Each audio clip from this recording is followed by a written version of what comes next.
Bloody camp एक सच्ची military horror story. यह स्टोरी 1980 के कारगिल युद्ध के दौरान लद्दाख की बर्फीली पहाड़ियों में स्थित एक भारतीय सेना की कैंप की है। यह वही जगह थी जहां भारतीय सैनिकों ने वीरतापूर्वक दुश्मनों से लोहा लिया था। लेकिन इस युद्ध के दौरान कुछ ऐसा हुआ जो आज भी वहां तैनात सैनिकों को दहशत से भर देता है। रात का पहरा, नाइट वॉच। सूबेदार रतन सिंह उस रात अपनी चौकी पर तैनात थे। उनकी ड्यूटी रात 8 बजे से सुबह 4 बजे तक की थी। ठंडी हवाएं हड्डियों तक को जमा देने वाली थी। चारों ओर सफ़ेद बर्फ ही बर्फ बिछी थी और दूर दूर तक अंधेरा पसरा था। लगभग रात के 2 बजे रतन सिंह को ऐसा महसूस हुआ कि कोई उनके आसपास चल रहा है। उन्होंने अपनी राइफल निकाली और टॉर्च चलाकर देखा, लेकिन वहाँ कोई नहीं था। फिर भी उन्हें किसी की सांसों की आवाज़ सुनाई दी। तभी उन्होंने सामने की ओर एक परछाई हिलती हुई देखी। यह परछाई किसी सैनिक की जैसी लग रही थी, लेकिन उसके पैर जमीन पर नहीं पड़ रहे थे। रतन सिंह का दिल तेजी से धड़कने लगा और उन्होंने तुरंत वायरलेस पर अपने साथी सैनिकों को सूचना दी, लेकिन जवाब में सिर्फ सन्नाटा था। वे कुछ कदम आगे बढ़े और जोर से चिल्लाए, कौन है वहाँ? परछाई रुकी और जैसे ही रतन सिंह ने टॉर्च की रोशनी उस पर डाली, उनके पैरों तले जमीन खिसक गई।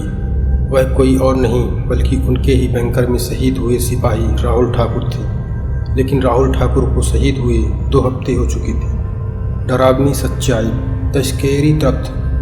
रतन सिंह का शरीर शून्य पड़ गया जब उन्होंने देखा कि राहुल ठाकुर के शरीर से खून बह रहा था और उनकी आंखें गहरी काली और निर्जीव थीं। उन्होंने मुंह खोला और कराहते हुए कहा, सर हमें बचा लीजिए, हम यहाँ फंस गए हैं, हमें अपने घर जाना है। इतना कहते ही उनकी परछाई धीरे धीरे हवा में गुम हो गई। रतन सिंह तेजी से पीछे हटे और किसी तरह अपने बंकर तक पहुँचे। जब उन्होंने अपने सीनियर अधिकारियों को यह बात बताई तो पहले किसी ने विश्वास नहीं किया, लेकिन अगले ही दिन जब कई अन्य सैनिकों ने भी वही परछाइयाँ देखी तो पूरे कैंप में भय का माहौल बन गया। शहीदों की आत्माएं, सोल्स ऑफ द मार्टियर्स।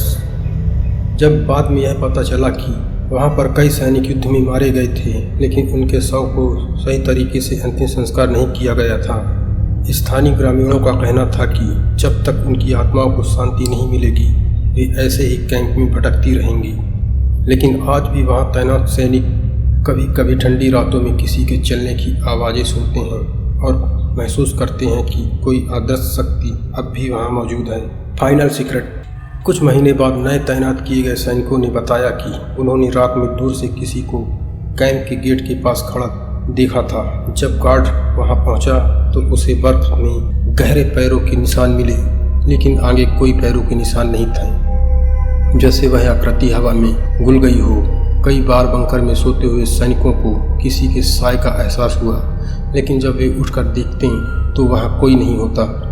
एक रात हवलदार रतन सिंह अपने साथी के साथ गश्त पर थे।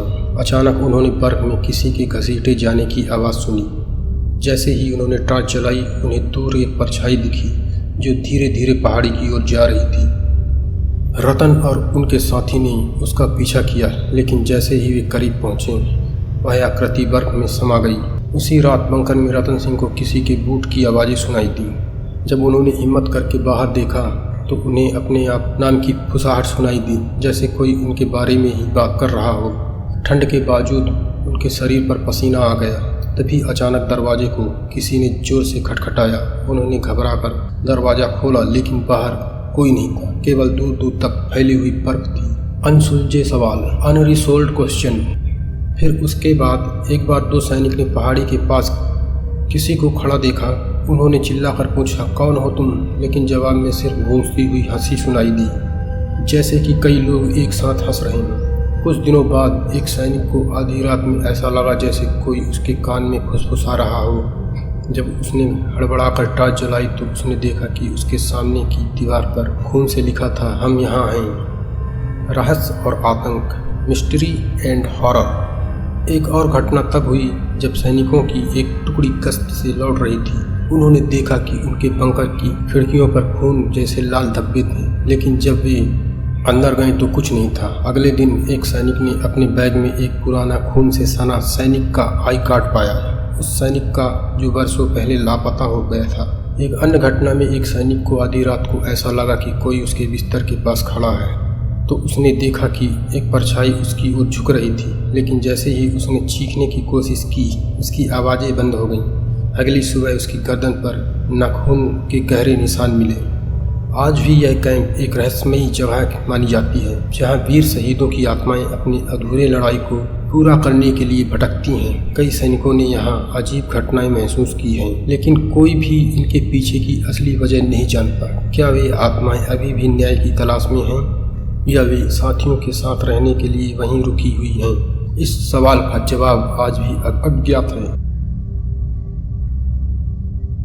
Ghost of military camp.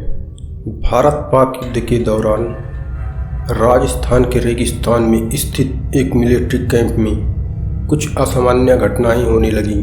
यह कैंप 1971 के युद्ध के दौरान बनाई गई थी और यहाँ कई सैनिकों ने वीर गति प्राप्त की थी। युद्ध समाप्त होने के बाद भी यहाँ एक बटालियन तैनात था, लेकिन समय के साथ सैनिकों ने अजीब घटनाओं की शिकायत करनी शुरू कर दी। लेफ्टिनेंट संतोष कुमार का आगमन। इन घटनाओं के बीच एक नया अधिकारी लेफ्टिनेंट संतोष कुमार कैंप में तैनात हुआ। संतोष एक साहसी सैनिक था जिसने कई खतरनाक मिशनों को सफलतापूर्वक अंजाम दिया था, लेकिन उसके अंदर एक गहरी पीड़ा भी छुपी थी। संतोष का बड़ा भाई कैप्टन सुरेश कुमार 1971 के युद्ध में लापता हो गया था। उसके शव का कभी पता नहीं चला। संतोष बचपन से ही अपने भाई को अपना आदर्श मानता था और उसे विश्वास था सुरेश कुमार आज भी कहीं ना कहीं जिंदा है या उसकी आत्मा न्याय चाहती है। जब उसे इस कैंप में तैनात किया गया तो उसे महसूस हुआ कि यह जगह सिर्फ पोस्टिंग नहीं थी, बल्कि यह उसकी किस्मत थी। रहस्यमयी परछाइयाँ, मिस्टीरियस ऑफ शैडो। सैनिक अक्सर कहते थे कि रात के अंधेरे में वे किसी के चलने की आवाज़ें सुनते हैं, लेकिन जब वे बाहर देखते हैं तो वहाँ कोई नहीं होता। कई बार कैंप के अंदर सोते हुए सैनिकों को ऐसा महसूस होता कि कोई उनके बगल में बैठा है, लेकिन जब वे उठकर देखते हैं तो वहाँ कुछ नहीं होता। कई गार्ड्स ने बताया कि उन्हें बंकरों के अंदर कोई परछाई चलती दिखाई दी। ऐसा महसूस होता था जैसे कोई दृश्य शक्ति वहाँ मंडरा रही हो। एक रात ड्यूटी पर तैनात जवान ने दावा किया कि उसने एक सैनिक को देखा जिसकी आंखें लाल थीं और उसका मुंह चीखने की स्थिति में खुला था। जैसे ही उसने टॉर्च जलाई, वह आकृति वहां से गायब हो गई, लेकिन उसकी धीमी सी सिसकियां अभी भी सुनाई दे रही थीं। संतोष कुमार ने खुद इन घटनाओं की जांच करने का फैसला किया। एक रात वह अकेले ही बंकर की ओर बढ़ा। जैसे ही उसने बंकर में प्रवेश किया, उसे ठंडी हवा का एक झोंका महसूस हुआ। टॉर्च की रोशनी में उसे एक अस्पष्ट परछाई दिखाई दी, जो धीरे धीरे स्पष्ट होने लगी। वह परछाई किसी और की नहीं बल्कि उसके भाई कैप्टन सुरेश कुमार की थी। संतोष चुपचाप एक जगह पर खड़ा रह गया।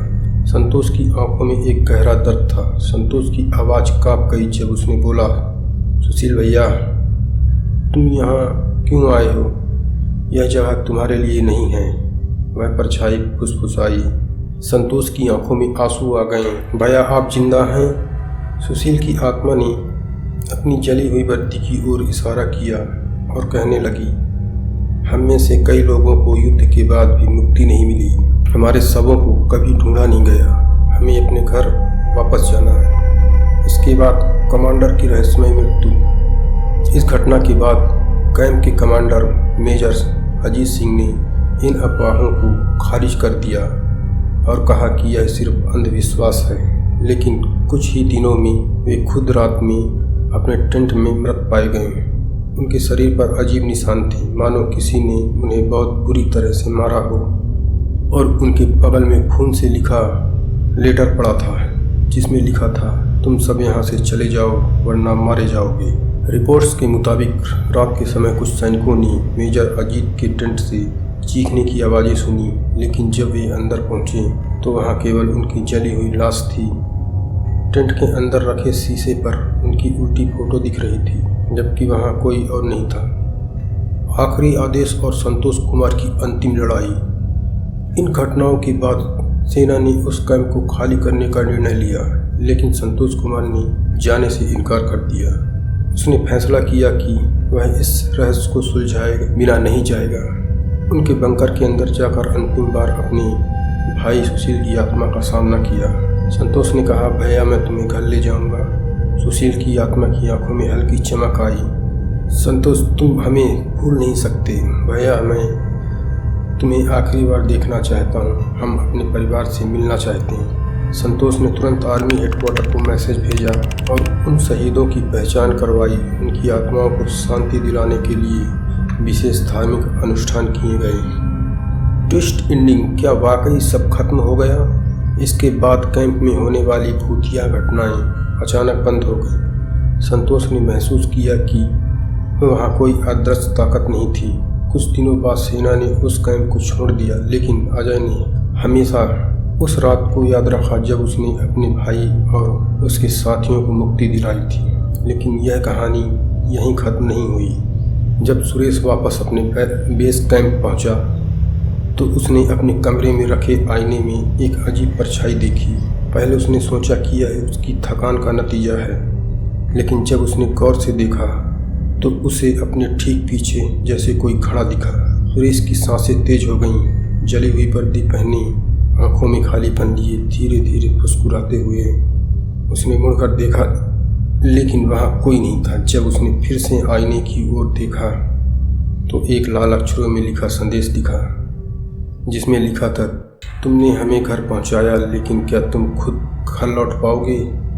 फिर इसके बाद आईना अचानक चटक कर दरारों में बदल गया और कमरे में हल्की सी फुसफुसाहट गूंज उठी, जिसे सिर्फ सुरेश सुन सकता था। The real ending. कहानी खत्म हो गई, लेकिन सुरेश की रातें अब भी अंधेरे में किसी के पैरों के निशान से भर उठती थीं। क्या वह वाकई इन आत्माओं से मुक्त हो पाया, या उसने खुद को हमेशा के लिए उस ब्लडी कैंप के रहस्य का हिस्सा बन गया?